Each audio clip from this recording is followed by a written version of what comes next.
लोकसभा चुनाव के पहले चरण की तैयारियां पूरी हो गई हैं। कल पहले चरण के लिए वोट डाले जाएंगे।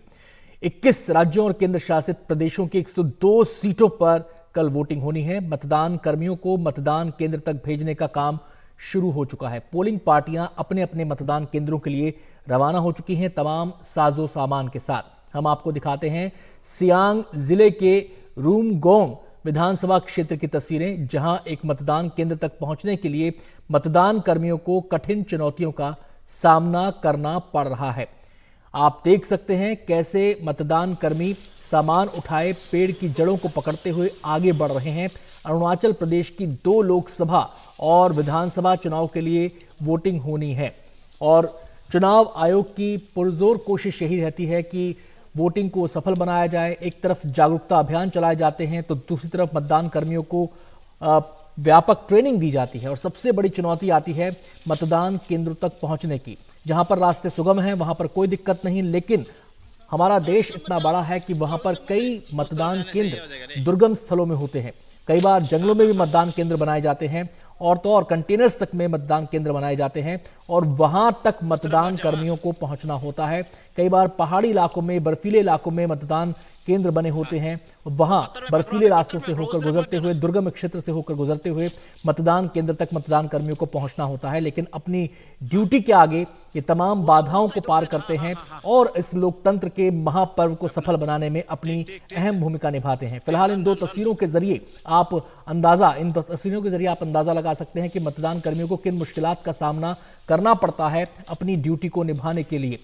कंधे पर बोझ होता है साजो सामान का, जिसमें ईवीएम भी होती है, जिसके अंदर और बाकी जो चीजें होती हैं मतदान के लिए इस्तेमाल होने वाली, वो तमाम चीजें इन्हें अपने साथ कैरी करनी होती हैं और सबसे बड़ी जिम्मेदारी ये होती है कि किसी भी किस्म की कोई क्षति उस सामान को ना पहुंचे। पुरजोर कोशिश ये लोग करते हैं और तमाम बाधाओं को पार करते हुए जो उनका ड्यूटी स्थल है, जो मतदान केंद्र है, जो उन्हें डिसाइड किया जाता है, इनको मतदान केंद्र जो उनको अलॉट किया जाता है, वहां पर ये लोग पहुंचते हैं।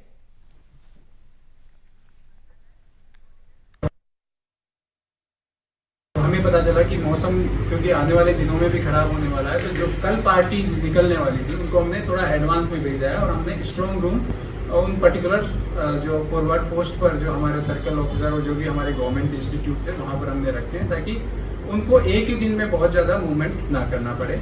इसके अलावा हम लोगों ने स्पेशल बैग्स तैयार किए हैं हमारी ईवीएम्स के लिए। हमारे सीयू और जो वीवीपैट है वो एक तरह से पिट्ठू बैग की तरह होंगे ताकि जो लोग पैदल चल रहे हैं और बारिश के मौसम में ना तो मशीन को कोई नुकसान हो और ना व्यक्ति को कोई प्रॉब्लम हो उनको कैरी करने में।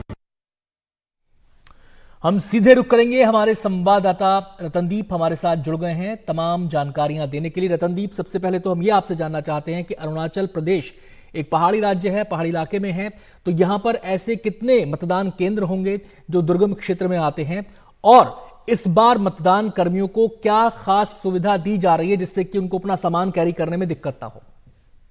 देखिए, अगर अरुणाचल प्रदेश की बात करें तो जो मतदान केंद्र है, जैसे हमने अभी जो विजुअल प्ले किया है, ये सियांग जिले का है।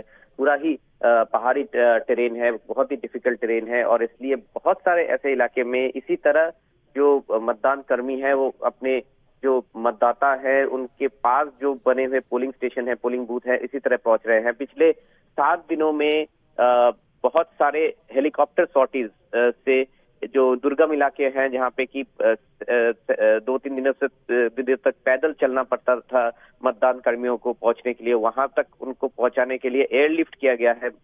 जो पोलिंग पार्टीज के साथ जो सुरक्षा कर्मी हैं उनको एयरलिफ्ट किया गया है। ऐसे भी पोलिंग स्टेशन है अरुणाचल प्रदेश में जहाँ पे कि सिर्फ एक वोटर है और एक वोटर के लिए जो पूरी पोलिंग पार्टी है वो वहां पे वो पहुंची है। ये जो भारत की जो डेमोक्रेसी है, ये डेमोक्रेसी का एक अनोखा मिसाल, एक अनोखा एग्जाम्पल हम इसे कह सकते हैं। और सबसे बड़ा चैलेंज जो रहेगा, पहाड़ी टेरेन एक बड़ी चैलेंज है, वो उसके साथ कनेक्टिविटी एक चैलेंज है क्योंकि बहुत जगह वेबकास्टिंग होगी, वहां पे जो मेकशिफ्ट इंटरनेट की भी फैसिलिटी बनाई गई है। इसके साथ सबसे जो महत्वपूर्ण बात है, क्योंकि एक वेदर अलर्ट भी है, बारिश हो सकती है, तो अरुणाचल प्रदेश में खास करके क्योंकि वहां पे लोकसभा चुनाव के साथ विधानसभा चुनाव भी हो रहे हैं, और विधानसभा चुनाव और लोकसभा चुनाव साइमल्टेनियसली एक ही साथ होने के कारण हर एक पोलिंग बूथ में 2-2 ईवीएम्स रहेंगे और इसमें ईवीएम्स को वापस लाना पड़ेगा। बारिश अगर ज्यादा हो, इसलिए स्पेशली डिजाइंड रेनकोट वाले जो बैग बनाए गए हैं, जो कि ज्यादा भारी भी ना हो, ताकि ईवीएम को आराम से वो कैरी कर पाए, और दो डिफरेंट कलर में बनाए गए हैं ताकि मिक्सअप भी ना हो जाए। तो इनोवेशन का भी इस्तेमाल किया गया है इलेक्शन कमीशन द्वारा। ये जो चैलेंजेस हैं अरुणाचल प्रदेश जैसे डिफिकल्ट टेरेन में चुनाव करवाना, इसको किस तरह से वो इसको मुकाबला कर पाए, इसके लिए इनोवेशन, टेक्नोलॉजी और इसके साथ मैन पावर के साथ विल पावर की हमें आखिरी गांव तक, आखिरी वोटर तक पहुंचना है, उसकी एक सबसे बड़ी मिसाल रहेगी अरुणाचल प्रदेश में जिस तरह से चुनाव होगा।